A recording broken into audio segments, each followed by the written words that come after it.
Hi, and welcome back to Continual Fandom. I'm your host, Jim Nettles, and tonight we are diving in to those favorite books that we all love. It's our favorite fantasy tales that we have to go back to again and again. So let's see who has come to share out their favorite fandom this evening. So, John, you are up first. Hi, I'm John French. I'm a retired crime scene investigator from the Baltimore City Police Department. I write in a variety of genres, and sometime in 2023, I will have my first fantasy collection coming out. Alex? Hey guys, I'm Alexander Gideon. My writing style can best be summed up by the phrase, and many people died. I'm a multi-genre author, writer of the Books of the Law series through False Staff Books. Got several things coming out through them. Got some self-published stuff coming out this year as well. So check out my website right down there. Find it all. Alledria? I am Alledria Hurt. I'm an author of multiple spec fics, and I've been reading since I was 4. Jenny? Hi, I'm Gini Koch. I write the Alien Catherine Kitty Cat series for Doll Books, and I also write under a variety of other pen names and in all lengths and all genres, including fantasy. And Seanan? Hi, apparently right now I am Elsinore Norrell Harrington Price McGuire, a 5-year-old tortoiseshell Maine Coon, because that is displaying itself to the camera. Hi, from behind. Hi, honey, yes. Hi, I'm Seanan McGuire. I write a lot of books. I write a lot of original work and a lot of IP fiction. I'm currently doing a substantial amount of work for the Magic the Gathering franchise from Wizards of the Coast. There is a story in the card game, and I have 5 cats, one of whom has decided that you're not going to see my face tonight. So, and then this is Elsie. Well, I didn't know you were. Oh, go ahead, Alex. I was just gonna say I didn't know you were writing for Magic, and I have never been more jealous in my life. I actually got a Magic short story onto the Hugo ballot last year. Oh man, that's so. I've always wanted to write for Magic. So good. So let's start with, what is that first fantasy story that you remember that really has ridden with you, throughout your entire life? And what's kind of that one story that just anchors, for you, your love of the genre? So, John, I'm going to start with you. Okay.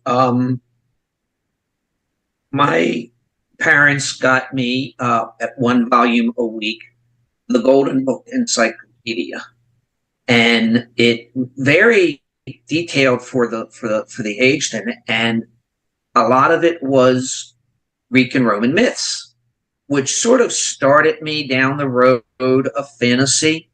But the one fantasy story that first caught my interest were the tales of King Arthur.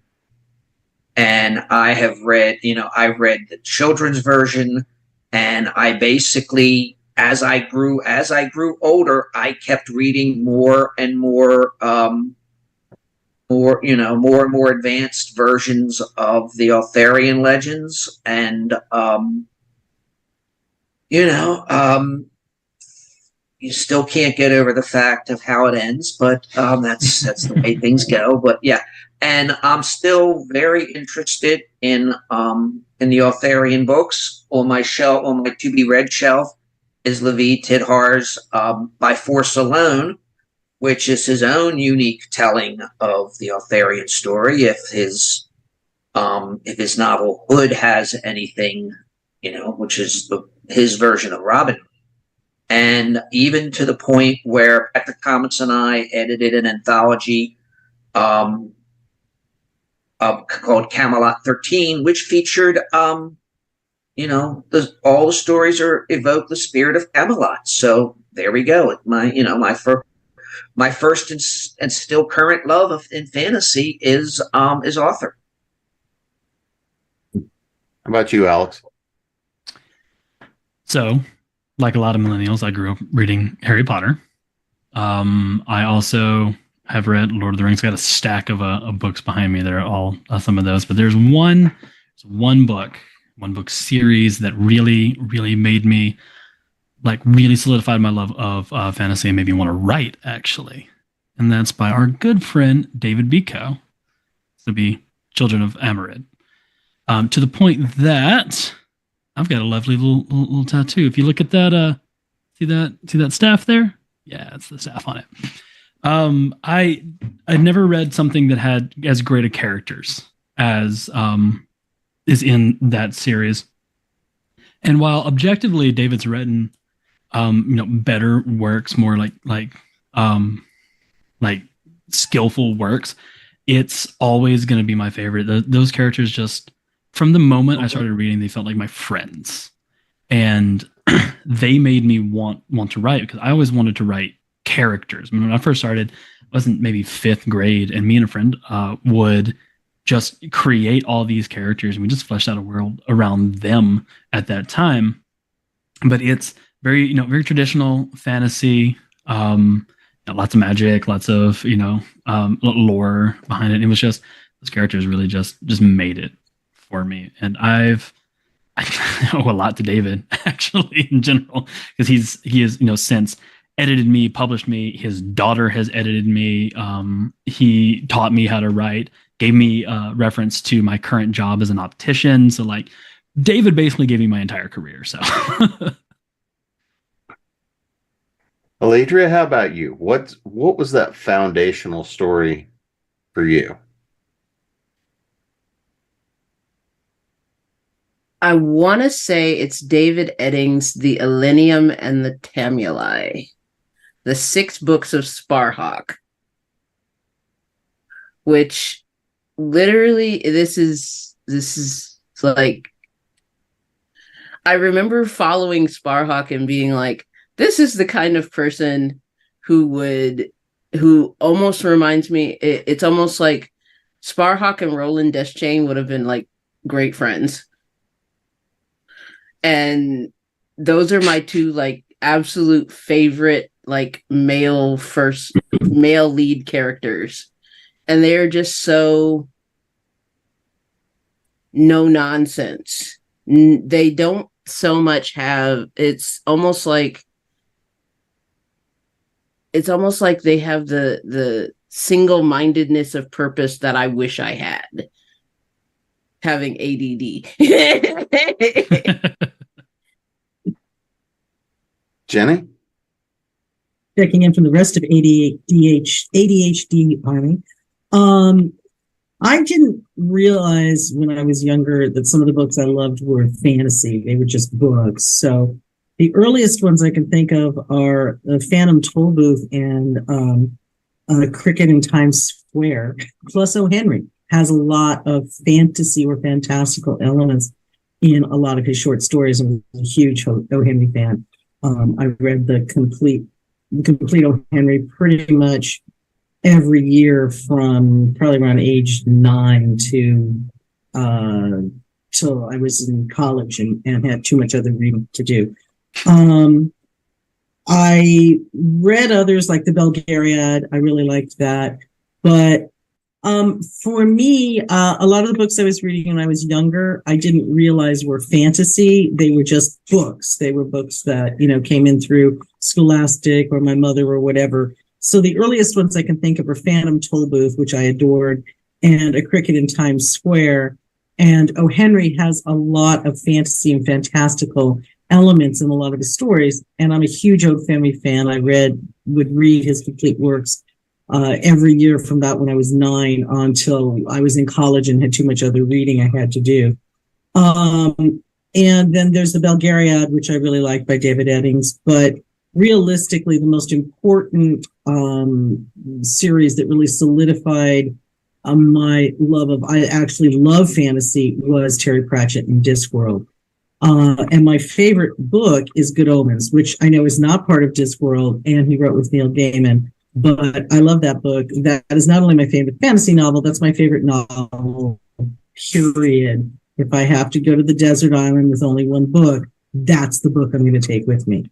So I just love the fact that you could have so much humor in fantasy and it wasn't all deep and dark and dour was really revelatory for me. Seanan, how about you? The unicorns ran down the roads long ago, and the Red Bull ran close behind them and covered their footsteps. The last unicorn came out long before I was born, but the movie came out when I was 4 years old. And it was the success of the Last Unicorn movie that led to the creation of My Little Pony. It had actually already been completely conceptualized by Bonnie Zackerly, the toy creator that created the line, but she could not get the all-male suits at Hasbro to approve of putting a horse-themed toy line for little girls with fantasy elements into production. They just didn't see a market. And then The Last Unicorn happened, and they went, oh, well, maybe there's a market. So My Little Pony happened. I have seen that movie more times than I can actually count. I don't know. The book itself remains flawless. The Last Unicorn by Peter Beagle is one of the greatest classics of modern fantasy. The movie holds up really well. It's got some weird stuff in it, but what doesn't? And I am not being fashion, hello, you have many claws. I am not being insincere or in any way inaccurate when I say that I owe my current existence and the fact that I'm still alive to My Little Pony. So The Last Unicorn wins. Could we please stop perforating Mother? So there's a lot that the idea of fantasy as a genre encompasses, right? I mean, it streams a really wide swath, and we can build kind of anything into those worlds that we see. And so, Alex, I'm going to start with you on this. When you start looking at ideas and stories and settings, what is it in terms of truly in the fantasy settings that grabs you, that will pull you in every time? It really varies. There's not like a specific thing. And it's really just when you read anything, especially with fantasy, you can really tell when someone really, really loves the world that they've created and are like really invested in it. Even in, books that are a one shot. And you can always tell that element in each one where someone has that love. And as long as that's shown to me soon in the series, like that's what really grabs me. It's like, is it the setting and the nature of what's going on? Is it your magic system?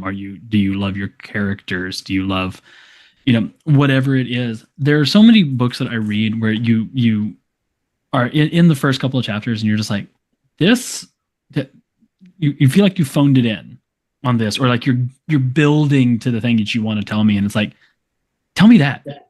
Get to that thing. Like the thing that you love, start with that. Don't build me up to it. And that's really what grabs me on anything, is that when you start with the thing that you love about your story, that's what's going to grab me. And I think that's what's going to grab any reader in general. I can think, all the books that I've got back here, there's so many of those that I can, point out how very quickly they got into the thing that really made them want to write it. Alledria, how about you? I think my biggest thing is a character that makes me want to root for them. It's just like somebody who I can get behind and go, okay, I want to see how you handle this. Especially, it's like the first chapter in, I want to say, is it the Ruby Rose or it's the Elenium and the Tamuli. I can't remember what order the books come in, but the first chapter with Sparhawk, he is coming back from exile to present himself to a queen he hasn't seen in like 10 years since she was a child. And he's going to do this because that is what his oath says that he's supposed to do. And as soon as he gets there, that something has gone horribly, horribly wrong. And you're like, okay, now, Mr. Stolid Man, what are you going to do? So that is basically my thing. Is I love being introduced to somebody at the beginning of a story who I can literally go, okay, I can see how you might handle this, but I think you might handle this a way that I'm not entirely anticipating. So let's see what you do. Jenny, how about you? What's the thing that'll grab you and hold you in a fantasy universe? Yeah, well, I agree with both Alex and Alledria in terms of what they said, but I feel like that's for any book, any genre. In fantasy, for me in particular, I want to feel either completely transported, like where I am is just, this is where it is. Pratchett does that really well with Discworld. Eddings does it well with all of his different series. Christopher Stashef does it great in his Wizard, Warlock series. But if you're starting in, hey, it's real, it's the real world, I want to feel transported along with the character. I want to be a little bit surprised, like in the Narnia books. They start in The Lion, the Witch, and the Wardrobe. You're in, World War II, and these children are being shipped away from their family into, some house from some weird uncle. And in a moment, Lucy is going to open a door to play hide and seek and tumble into another world. And the shock of doing that, if it's done well, pulls you along. And that's what I want. I want to be transported along with the character. I want to be able to believe in what the character is seeing and feeling. Shannon? Yeah, it's always the language. It doesn't matter what the genre is. It doesn't matter what you're doing. It's the language if you want to get me. Because I don't think at this point that there are really very many new books. What you've got instead is that moment of immersive language. And then it has to be followed by the feeling that you actually care. There is a surprising amount of fantasy fiction, especially published during the 1980s. And then in the last couple of years, there's been a great wave of it from independent authors, but from trad pub authors too, where you're reading it and you get the feeling that somebody told this author, if you can just fictionalize your D&D game, you'll make $1 million. If you can just hit these 6 tropes exactly dead on, like you're playing a game of Space Invaders, you're going to be famous. If there's a dragon, you're the next George R. R. Martin. And that's so patronizing and so insulting to not only the reader, but whatever potential your setting may have had, that will bounce me so quickly. Mm-hmm. So language and then a feeling of commitment. Don? What gets me about fantasy is the world, is how the author or authors in some cases construct a world that's, completely different than the one. The first one where I kind of was exposed to that was Tolkien's Lord of the Rings. It was a fully realized world. If you talk about the shared universe of Robert Asprin's Sanctuary, where a lot of authors got to share the same world. Erickson and Esselmont's Malazan is a tremendous. I mean, it is literally a whole world because it covers. You need multiple maps in order to figure out where everybody is. And then the other thing is multiple characters all sharing the adventure. Again, getting back to Tolkien, he did not stick with Frodo and Samwise. They were a part of the story, but there were other things going on. Malazan is literally all over the globe. I mean, there's the first book covers one section. The second book has absolutely nothing to do with the first book, except that it is in the same world, and eventually it all comes together. But I love a well-constructed world. As Shannon said, if it seems like basically they took, to go back to a very old toy, color forms, where you basically had a background and you stuck your characters on the background and told the story. Then no, I don't want a rehash of Middle Earth. I don't want a rehash of just another version of Sanctuary. I want something new. I want a new place to visit, and I want a lot of fun people. I mean, fun, not necessarily they're all having fun, but fun to read people who live in that world. So, to John's point, one of the next things I want to dive into is, one of the best parts about fantasy worlds is that you're stepping into something that could look somewhat like our world or could look entirely different from our world. And when we look at this idea of stepping into the fantasy realms, we look at the idea of visiting these places. I want to know, what is one of those places that you would love to visit and be able to step into yourself? So, Alledria, how about you? What's the fantasy universe you'd like to be able to step into, even if you knew you might not be able to come back? It's almost like you'd almost want to not be able to come back. It's the meme with all the doors. Being able to go to any of the places that you could go. Oh, gracious. Where exactly would I want to just go and possibly never return from? I think it would kind of depend on what my job was in that particular world, because let's face it, sanitation engineer in certain places is awful.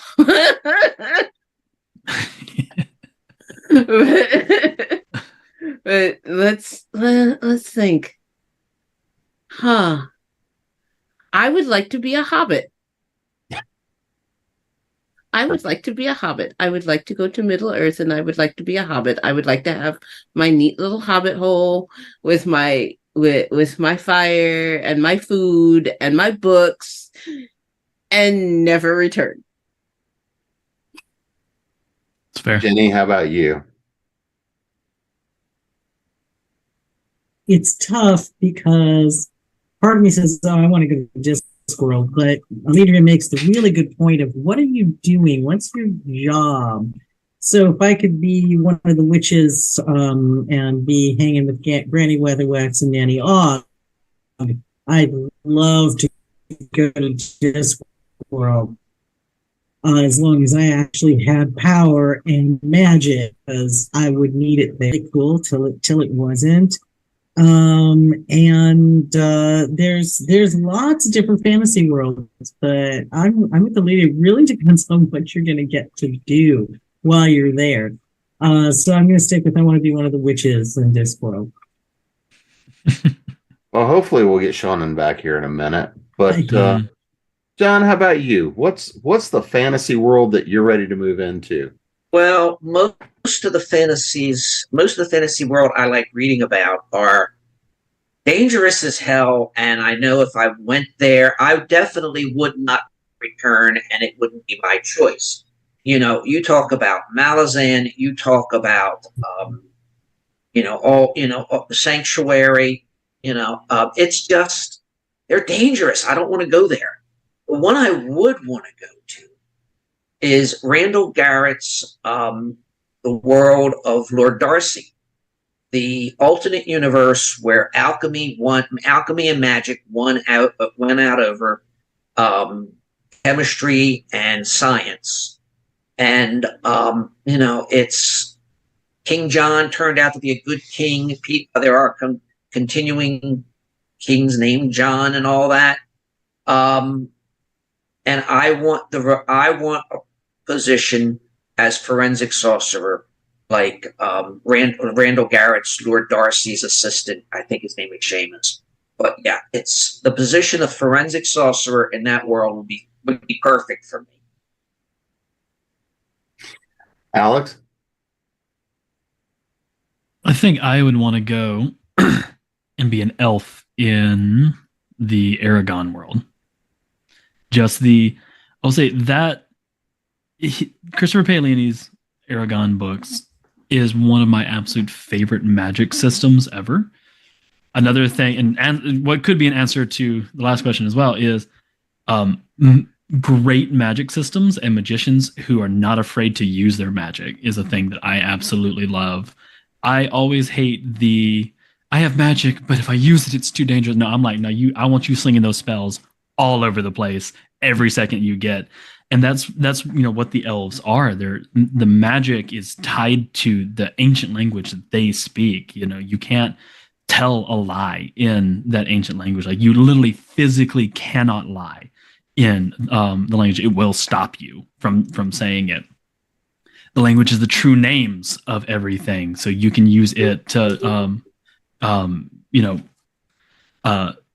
tap into the essence of anything. It is, there was all of the moments where Aragon is able to like pull the magic out and and feel every living being around him. Like parts in Eldest where he got wrapped up in watching the goings on in the daily lives of ants, because you could occupy their mind, you could be in them, see the whole of the colony as like one thing. It's just that level of just like awareness to be an elf, to have that kind of magic and have that kind of like culture around it. I'm like, yeah, no, let me go to Do Eldon Varden. Let me be an elf. Absolutely. So Jenny, is there a story, a book you grew up with that was formative? It's something that really has stuck with you, but maybe hasn't aged so well, but it's still one of those things. It's a beloved book, even though it has problems now. I mentioned it earlier, the Phantom Tollbooth. Man, don't. Oh, I reread it a couple years ago. I loved that book. That book was everything to me when I was young. And I still remember it was also the book that taught me that 99.9% of the time, the book will be better. They did a Phantom Tollbooth movie, and I couldn't wait to go. And my mother said, it's going to be terrible and you're going to hate it. And I'm like, no. She's like, they're going to ruin the book. You're like, oh, she was right. It was awful. I sat in the theater in stunned horror. So I think of it fondly all the time. And I decided I'm struggling. I'm going to get back to the roots of my childhood. Oh no, I should have left that far away. I'm too old, and times have changed. And I think it's still wonderful for younger readers.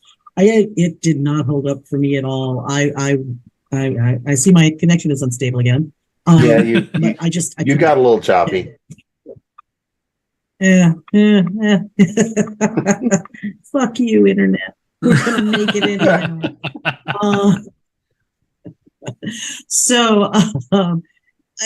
Phantom Tollbooth. What a disappointment! I can reread the Narnia books. I can reread. I can reread A Cricket in Times Square, and I can always reread O. Henry Discworld. Anything else I read, but boy, the Phantom Tollbooth crushed me. I tried to forget that I've reread it and just remember how much I loved it back then, because it does not stand up. John, how about you? Not really. I mean, like I said, my early fantasy reading were Greek myths and the Arthurian legends, and they're constantly being rewritten. So so I'm not really disappointed when I go back to some of them. Movies are a different story. There are a lot of movies that I loved, and just when I rewatched them, and not just fantasy, just movies in general. I loved them when they came out, and then when I rewatched them, it's sort of like what the hell was I? And even to the point where, and since we're talking Arthurian, where I'm talking, when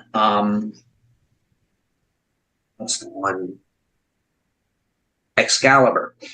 When Excalibur came out, I went and saw it on the big screen, like movies should be watched, because that was my only option at the time. And I was kind of disappointed in it because it was not my idea of King Arthur. And then maybe when cable came along and I was able to watch it again, I realized how good a movie it was. And then a few years ago, I watched it yet again, and it just disappointed me. Maybe it was the pacing, well, certainly it wasn't the acting, but maybe it was the pacing or whatever. But, if I had to pick something, I guess it would be the on again and off again quality of the movie Excalibur. Not that it's a bad movie, it's just I guess I have to be in the right mood. Oh, one thing going the opposite way. When I first read Welcome to the Night Side by Simon R. Green, I did not like the book. And I put it aside. And later, I don't know why, I picked it up again, and I absolutely, that's it in reverse. Alex? So, I'm a millennial, so we'll get the elephant in the room out of the way. Come here. Harry Potter. Which could be a whole panel by itself. So I'll just I'll make that mention. I won't go into all of the all of that. A series that I was so enamored with when I first read it, and then looking back, in kind of the same way, finding out more about the author kind of ruined it as well. But also looking back and seeing like where some of the ideology and everything was in it, is the Sword of Truth series by Terry Goodkind. When I read it the first time, I absolutely loved it up until about book 7, and then I couldn't even remember what anything was like after that. But then I started going and looking back and seeing, where some of the themes were coming from, and places that it was going, finding out more about about the author and some of the things that he did while he was alive. Just really ruined that one for me.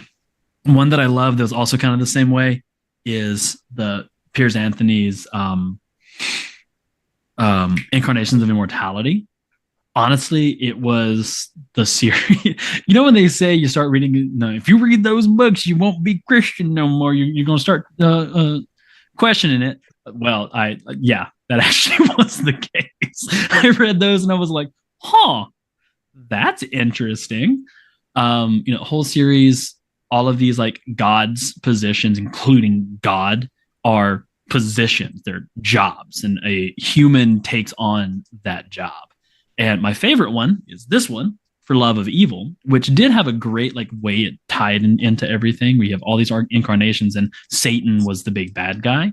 And then you have the book about Satan, and you find out that he's not actually a bad guy.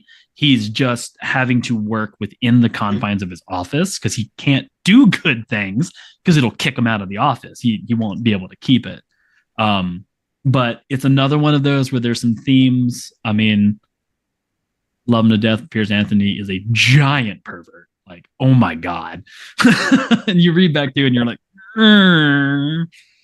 And Eternity got questionable at best, which is the book after For Love of Evil. But it was one that it changed not only the way I thought about the genre, but about a lot of things in general. But when you read back through it, you're like, I don't like a lot of this. So let's actually let me hit another question here. Hold on, Jim. Wait. Alledria didn't get an answer. Oh, sorry, Alledria. I'm trying to. I want Alledria's answer. Mm-hmm. Yes, Actually, the Alledria. funniest thing is As I'm trying to reply to Shauna at the same time. the funniest thing is the Elenium and the Tamuli also do not hold up. I read those books until they were raggedy. Mm-hmm. And then I started actually reading wider. I started reading more. And I started realizing how much some of that was like, it was basically stuff with the serial numbers filed off. Generic brand. Yes. It was basically stuff with the serial numbers filed off. And even though I will still to this day say that I do enjoy those books, but I will tell you right now, if I was reading them today with what I know now, they would not be as big in my headcanon as they were when I was like 10. You know what? I think that brings up something that we haven't mentioned, and Jim, you might have been getting to it, but I think it's very different once you start writing and you become good enough to become published. I have a lot of trouble reading anything because it is really easy to see everything that's wrong. Oh, your pacing's off. Oh, I hate this character. Oh, why did you think this character was a good character? Yeah. This. Oh my God, this is who you picked us, and someone put this on the shelf. Wow, there's a typo on every page. Oh, I would have done it that way. It took me over a decade to be able to read again and not immediately go, I would not have done it that way. I was really limited. I could read a Seanan, if she ever gets back, is one of the few people I could read and not sit there and go, I wouldn't have done it Seanan's way. Do you know what I mean? And it was just brilliant because we know each other. So it was like easy. Oh yeah, that doesn't matter. That's Seanan's way. That's cool, right? I could not, it took me forever to be able to read somebody else besides her and like Pratchett. And even then Pratchett, I'm seeing all the errors that I never saw before. So I think that really affects it for us more than others. I'm fortunate in that, in addition to being a writer, I'm also an editor, and I find myself being able to turn off the editor the editor switch, so that I'm not, trying to pencil in corrections on the book, because I hate when that happens. But I just kind of go with the world, and unless there are glaring inconsistencies, I'm pretty good with it. Now, once they get into the police and the forensic stuff, then then that sort of thing bothers me. And but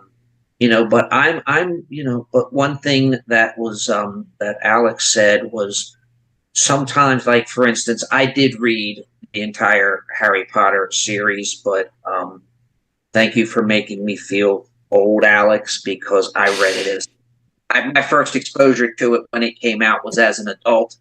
So and it was the one book series that myself, my wife, and my daughter all read, and we enjoyed it at the time. But once I was done with it, I did not have a need to go back and reread it. She was a good storyteller. I mean, she was a great storyteller. She just was a good writer, who, had her book of adjectives needs to be taken away from her. So sometimes, what was Thomas Wolfe said, you can't go home again. I think that applies to books as well. There are some books that live wonderfully in your memory, TV shows as well, but you don't want to rewatch them, because all you'll see, the reality will conflict with the fantasy, no pun intended, that you built in your mind about this book.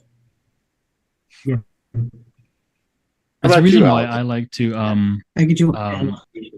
listen. I do audiobooks as well. One, because the times that I have available, like on drives, that kind of stuff, it makes it easier for me to do it then.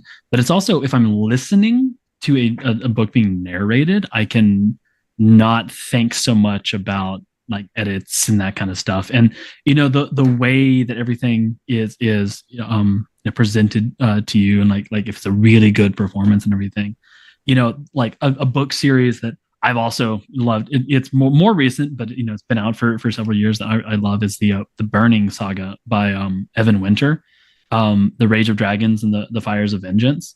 And it's just the narrator, because it's African-based Bronze Age fantasy. The narrator is amazing with accents, and he gives each character their unique voice, their unique accent. And he's an American. I think he's an American narrator. I have to verify that, but he puts it in like the normal, like everything is in his like regular accent, regular tone. But he does individual accents for each character, and to the point that who's talking just by hearing him, and it's so much more immersive that way. I listen to the Witcher books that way, and I find that lets me kind of turn off the things. And let's also be honest, skill of the writer really helps. I think I could speak for all of us when I say Seanan's so damn good it makes me mad. Yeah, I mean, she's just one of my favorites, and I picked up a new book in the Wayward Children series, and I haven't gotten to it yet because I've read the first couple of books, reread the first couple books in the Wayward Children series, and they are just makes me wish I could write like that. Absolutely. So she was in this anthology that I was in, The Razor's Edge, and I wrote a Were Squirrel story for it. But it's all like, it's supposed to be like that thin line between insurgency and rebellion. And she wrote a story in it called Rise Up, You Children of the Moon.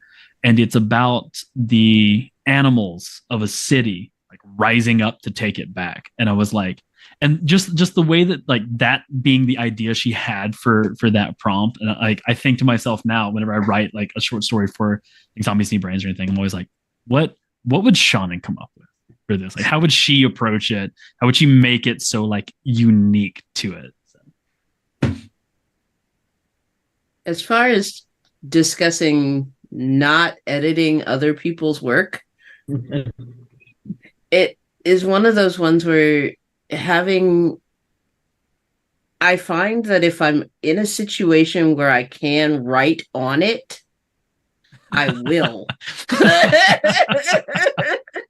So if I can't write on it, I don't worry about it. So it's much less likely that I'm going to try to edit when I'm reading on my Kindle than if I'm reading an actual physical paperback. You cracking open a paperback like, yeah. Basically, because the reality is I don't buy paperbacks anymore for exactly that reason. Because if I buy an actual physical book, I have there's going to be a part of my brain that is sitting there editing it. Whereas if I'm reading on my Kindle, I'm reading at such a pace that I can't do it. I can't think about it. I'm literally just almost downloading the words into my brain. So let me throw this out there, and anybody can go for this one first. What's the thing that you're reading now? Something that's more modern that you think is gonna stick with you for a long time? Skin of the Sea. What was that one? Skin of the Sea, Natasha Bowen. What's that one about? I don't know that one. This is cover's gorgeous. African American based mermaids. Well, African based mermaids. I'm sorry, not African American. This is literally dealing with a young girl who is turned into a mermaid to help deal with the Middle Passage. Oh. So it's like, I read this book, and as you can see, it's an actual physical book. There are notes in it. I won't show them to you, but I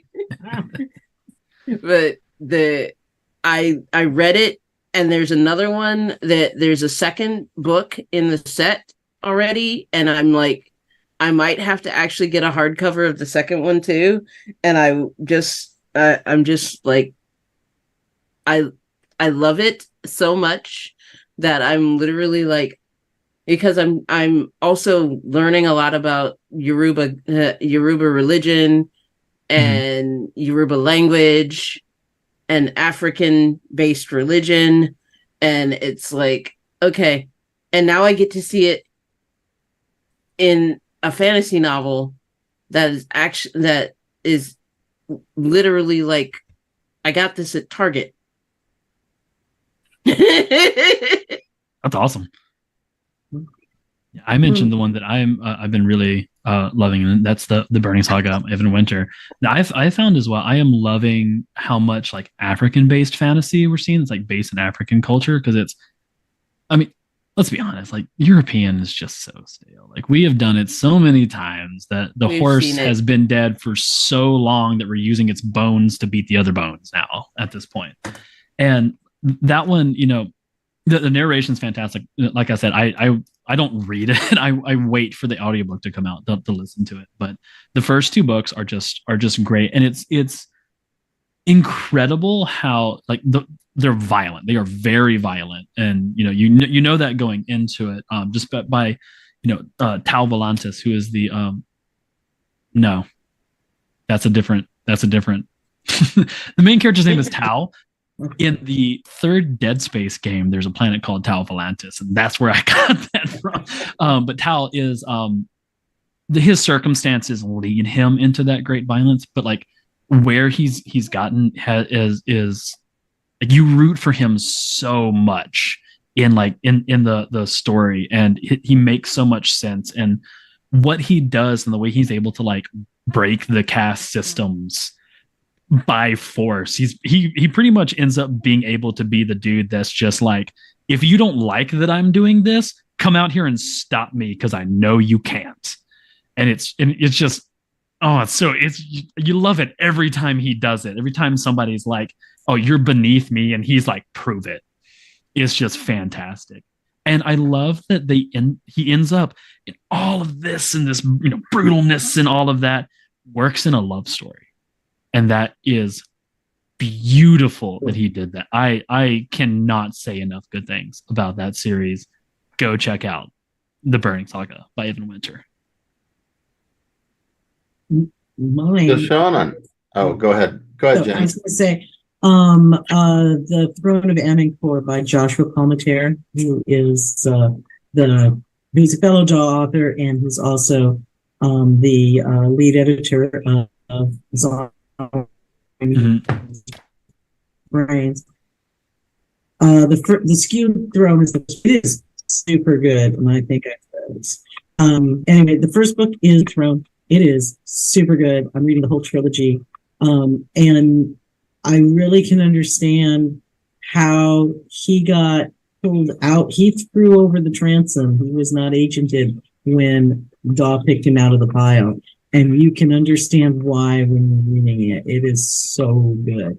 And it definitely is something that will stick with you. So they've got an omnibus version, and I would just recommend people just buy it, because you're going to want the second and third books as soon as you're about 2 chapters into the first book.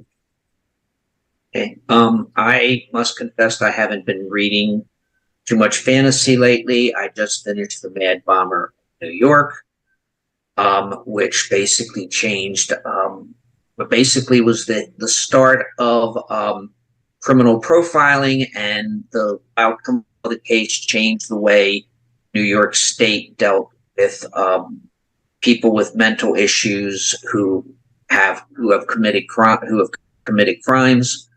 But one of the last fantasy books I read was Hood, which was Levi Tidhar's retelling of the Robin Hood legends, and I will never look at Robin Hood the same way again. And I'm looking for Therian Virgin by Force Alone. So those are the but for if you want a fantasy book that will stay with you forever. These are very hard to come by. You may have to actually order from PS Public. In England is Terry Dowling's Rhinoceros series, which is set in a alternate Australia where the Nationals have the coast and the as they're called, the Abos, that's what he calls it in the book, have the rest of the land, and they very much rule the rest of the land, and the road, the land is connected by land ships powered by kites. So that is something I picked up a long time ago, a book club. And then thereupon ordered the rest of them from Australia, and now PS Publishing has done on the whole series. So, Shauna. Yes. Couple of questions for you since you were able to finally get back in. First of all, what is something you're reading now? What's something that you think is going to stick with you for a long time to come? I am currently about 90% through my latest reread of The Golden Enclaves by Naomi Novik. It is the third book in her Scholomance series, following A Deadly Education and The Last Graduate. These books were inspired by a combination of the old Eastern European legend of the Scholomance, which is a magical school owned and operated by the devil. There are only 10 students in each class, and the last person out the door when school is out gets taken by the devil and eaten.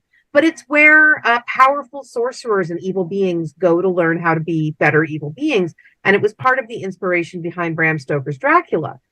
She looked at that and the fact that the author of our most recent popular series of books about magical school decided to take the bigotry bus to Turftown and said, what if I wrote about, a magical school that was horrible, but was not horrible because of anyone's identity. The Scholomance will eat you, will eat your face off. That's what it's here for. There's a thing that a really skilled author can do sometimes where they drop a piece of information and everything is recontextualized. Just a little piece of information. It's not a contradiction. It's not a retcon. But understanding that thing transforms everything that came before it. Naomi Novik managed to pull that off in book 2 of the Scholomance. I literally gasped and then had to walk around the room in circles for a little while processing it. And I thought, okay, well, that's that. She's never going to top that. She does it twice in book 3. Twice she pulls off that trick in book 3. Naomi Novik, if you aren't aware, is also the founder of the Organization for Transformative Works. She is one of the creators of an archive of our own, AO3. And so we are both denizens of the fanfic minds. And she's a personal friend of mine. So when I hit those revelations in book 3, I called her at home on her cell phone and said words I won't, because I didn't win the wheel tonight. Just screaming and screaming, because that's one of the things you lose when you go from fanfic to professional fic, is that immediate key smash, profanity laden reaction. So that'll kind of feed into this next question that we were going through while you were away. Swept through a portal out to another world. What is the one fantasy world you'd love to set foot into yourself, even if that meant you could never come back? I would go for the Discworld. I'd be fine there. My birthday is Hogswatch. I think that I would be a great practitioner of headology if you put me into a situation where that was a thing that needed to be done and that I could do. And I like the fact that Pratchett always kept it limited in ways that meant you don't go in going, well, why can't magic fix all of my problems right now? They're still very human in the Discworld. So I think I would do okay there. We'll start our own coven, because that was where I picked too, as long as I could be one of the witches. So I'm going to throw one last question out there. Because again, one of the big things is anytime we do this, we can only really scratch the surface so much. And we all have that one thing like, oh yeah, I wanted to get to that.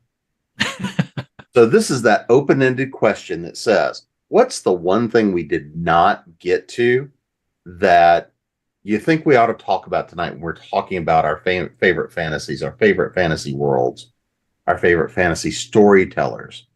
And Seanan, since we lost you for a little while, I'll let you go first. One thing I don't. And we lost her. Oh no. Well, I don't know if we touch on this because again, you lost me for quite a while. I'm not happy. You're all still freezing for me off and on. It's super fun. Yeah, you froze for a minute, so we probably should restart that one. Yeah. So what I was saying is, I don't know if y'all touched on this. I wasn't here because my home internet is saying some unpleasant things to me tonight. But a lot of the books that we really, really love, we're talking about foundational books, things that will stay with us forever. When we go back to them and reread them, we find that the suck fairy came in the night.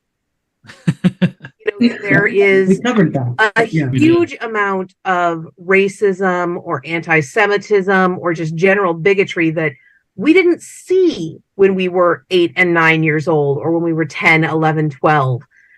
Or if we're having a really bad day that we didn't see when we were 25 and then we spend the whole day feeling like horrible people. I do hugely recommend any book that is important to you, any book that you feel this is part of who I am. Go back and reread it every couple of years because you are a different person and that book is the same book. And it will really help you with making recommendations and with knowing kind of which of these books you will be able to keep handing to newer readers if you have gone back and reacquainted yourself with the issues in those books. John, who was a fairly foundational British science fiction author, is very important to me. I read a lot of him as a child. It wasn't until I went back recently and reread everything that I realized just how poorly John Wyndham treated his women. And I internalized a lot of those lessons, and I've spent years unlearning them. No one is going to teach those books to unlearn them. So now if I'm going to recommend those books to someone, if I'm going to say, Jim, you need to read the Chrysalids before you'll be able to understand what I'm trying to do in middle game, I need to be able to give you the content warnings for the Chrysalids. I think that's important, and that's not something we examine much because we want those books to stay as perfect as they were when we were 11. Mm-hmm. No discernment. Honestly, a lot of times you need to go back and reread those and refamiliarize yourself with them and their issues, as Sean said, because those are the things that make you want to write, and those are the things that are going to inspire you, and you need to know how to take that and make it not crappy in the ways that it was. And also it does suck when you go back and you have those moments like the bad version of the moments where it a revelation changes everything about it, and you have an author that comes out as a really crappy human being, and you look back and you go, oh damn, I see it now. I see it all over that. You splattered that crap everywhere. Yeah. I think that you need to be able to also admit what you don't like. I can't read Tolkien. I find it dense and utterly dull. I don't care about it. I realize he's like the father of epic fantasy. Could not care less, cannot get through it. Thank God for the movies. So at least I could know what was going on. And you know what? That's okay. You're allowed to dislike things that are popular. And it took me a long time. Well, I actually never had a problem saying I loved that book or that series. I just don't like his writing. His writing does not work for me. And that's nobody. There's no author out there that can get everybody. Period. It doesn't exist. So for me, it's like, the True Confessions. I can't stand. I don't read Tolkien. I can't get through it. And yet it hasn't ended my world. It hasn't ended my life. I have plenty of other authors that I can, including Dickens, who I can still read, dense though he is. hey, he was getting paid per word. Okay, props. But I think being able to say you don't have to love everything. As people watching this may go, oh, I hate that series. How can you love it? Because that's the series that spoke to one of us. Doesn't necessarily have to be the series that speaks to everyone. One thing we touched on it a little bit, but basically our favorite fantasy series or favorite book series, whatever, its conversion into different medium. Different medium. Thank you. For instance, Neil Gaiman's Sandman series, which was turned into an audio presentation, which I find much better than or much more entertaining than the graphic novels, because the audio can deal with details that you kind of glance over, and then the conversion onto Netflix, which necessarily changed some things due to the time in which it was written. Or things like the multiple versions of Robin Hood, or the multiple versions of Author, or even the Harry Potter series. The books translated into the movies. One thing, and there are. I have not watched the Game of Thrones. I've not read the books.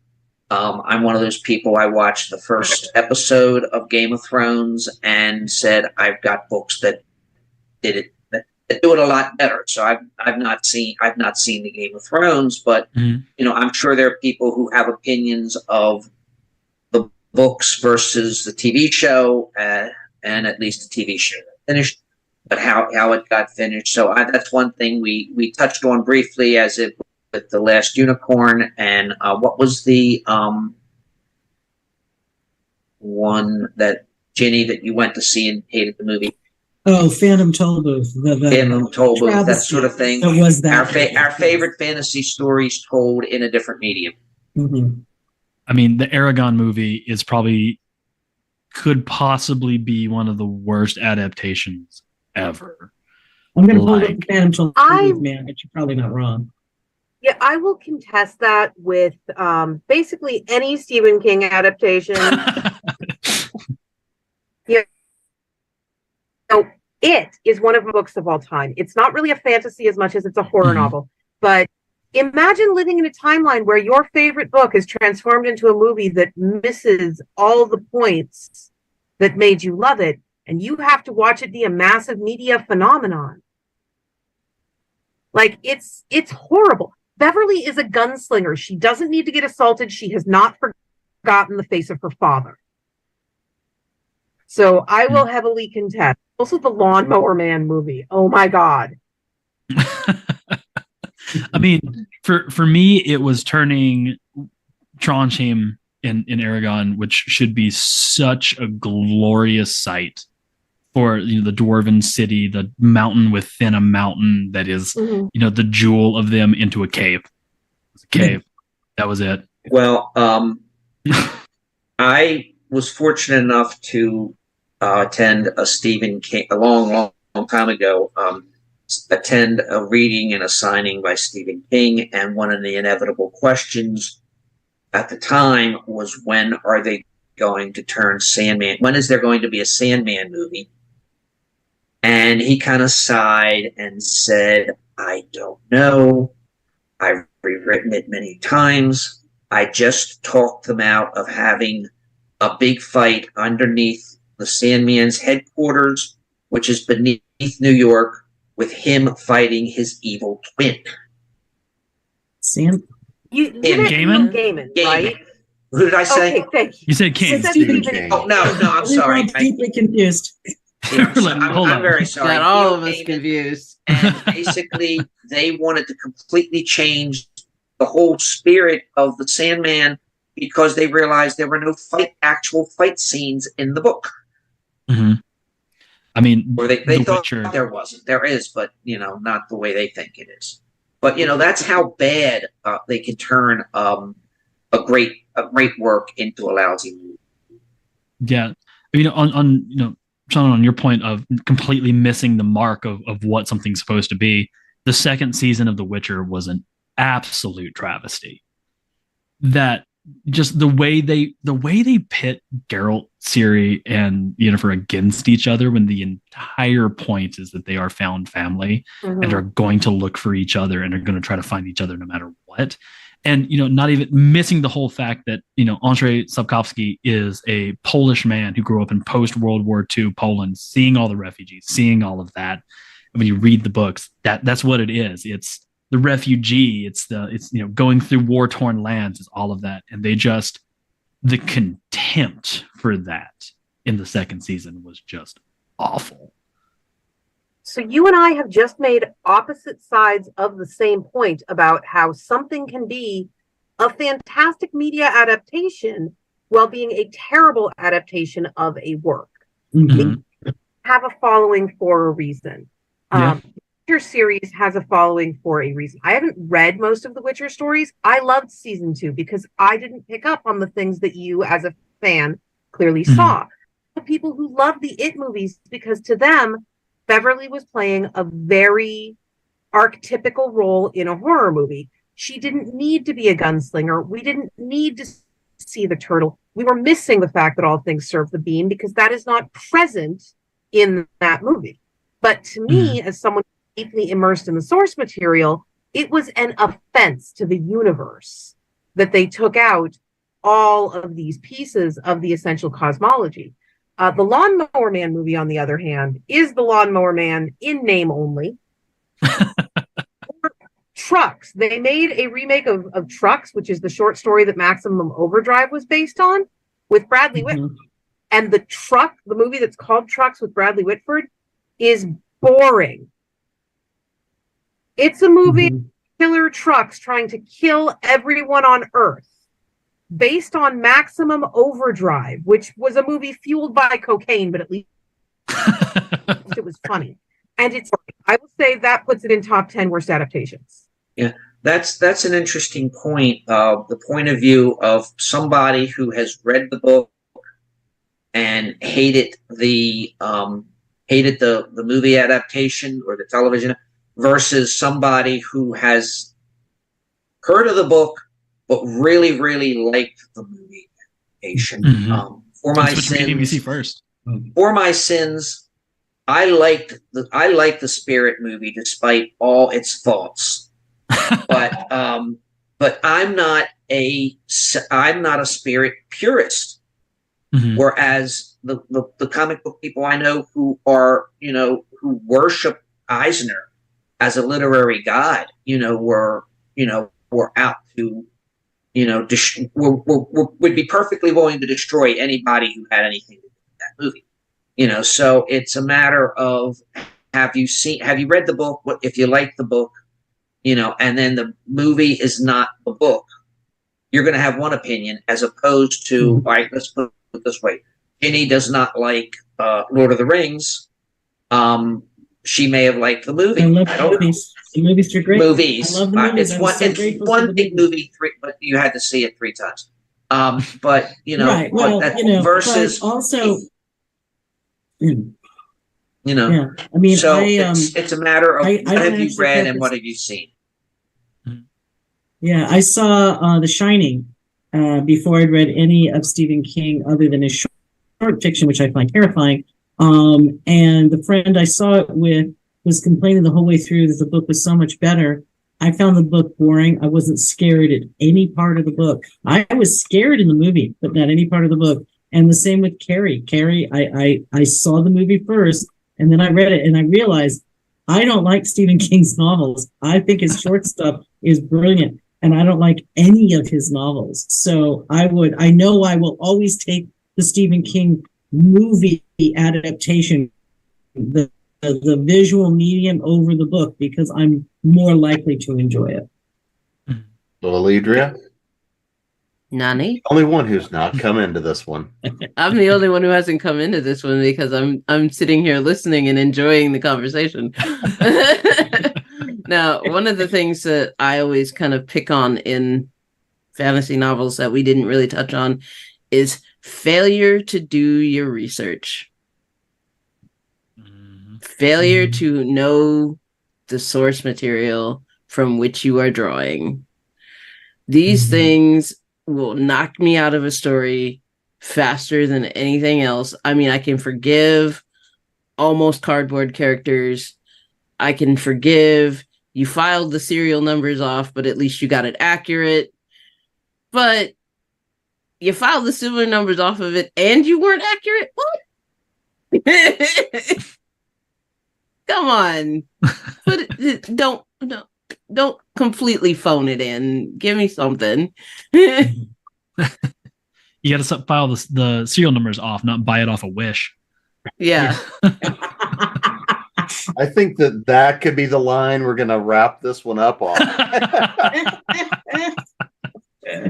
But before we get out of here, let's make sure everybody knows where to find you guys. And of course, your books, which did not come from Wish. So John, well, maybe yours did, but that's okay. So John. Okay. Again, I'm John L. French.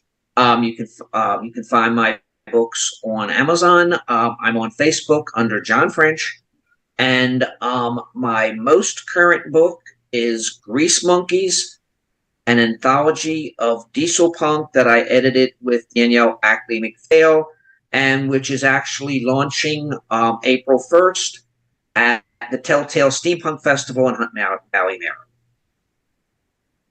And Alex, who kills so many characters that he has to get the fake bodies on Wish.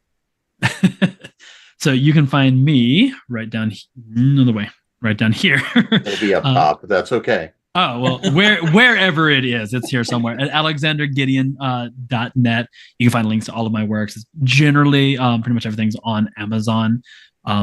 The last work that had come out was The Vault and the Vessel, which is the second book in the Books of the Law series, which if you like Aleister Crowley, you'll love my series. Edits for the third book are underway, so that should be coming out soon. Also, keep an eye on Kindle Vella. I may have a serialized story that may be coming out soon that I'm working on. Yeah, you'll find everything there on my website. Alledria? AlledriaHurt.com. You'll find, I think there's still a sign up for the newsletter and for all of my books. Either way, if you can spell my name, you'll find me on Amazon. I'm the first 5 pages of Google. Jenny? GiniKoch.com. I'm on Facebook as Gini Koch, Hairspray and Rock and Roll, which is one of my fan pages where you can sign up for my newsletter, which is free. Author of the Alien Captain Kitty Cat series on Facebook. I'm also on Pinterest. Yeah. Did I freeze it yet again? You sure did. For a moment, yeah. Okay. Do you want me to start again? Sure. Again? Again and again. Okay. Oh, good. GiniKoch.com. You can find me on Facebook where there way too much is Gini Koch at Hairspray and Rock and Roll, which is my fan page. Author of the Alien Catherine Kitty Cat series, which is also a fan page. And I'm on Twitter still, and I'm on Pinterest. And I'm trying to think of my most recent releases have all been anthologies. And I honestly can't remember which was the most recent. So I'm just going to say I'm in the Predator Eyes of the Demon anthology that's been out since August. But get it if you haven't. Speaking of audiobooks, it's really got a good one. Shannon. So I'm Seanan McGuire. If you can spell my name, you can find me, because pretty much everyone else with my name is either a rugby player or a sheep farmer in Ireland. Release is Backpacking Through Bedlam, which is book many in my Encrypted series. It is book 12. I know that sounds a little weird, but I'm midway through book 13 right now, so my brain is fried. And the short story Family Game Night for Magic the Gathering's Magic Story, which is available to read free online. Please go read Magic Story, or at least just click the link so that they think you read Magic Story and that there is still a demand for us, because I am having more fun with this franchise than I have had in a long time. It's wonderful. You can mostly find me on Twitter, possibly for another 3 days. Who knows what's going to happen then? I am also on Instagram, but I'm really most active on Tumblr. You will see a lot of frog pictures if you come to my Tumblr, but I monitor my Ask Box and I answer things pretty regularly. And I am good at tagging pictures of snakes. You won't have to see them if they're in your filter. And I've had the pleasure of trying to host this one tonight, Jim Nettles, and you can find me at jamespnettles.com, authoressentialsworkshops.net, creatingprose.com, the speculative fiction academy.com, and of course here at ConTinual. And we will see all of you guys again soon. Thank you. Bye. Good to see everybody.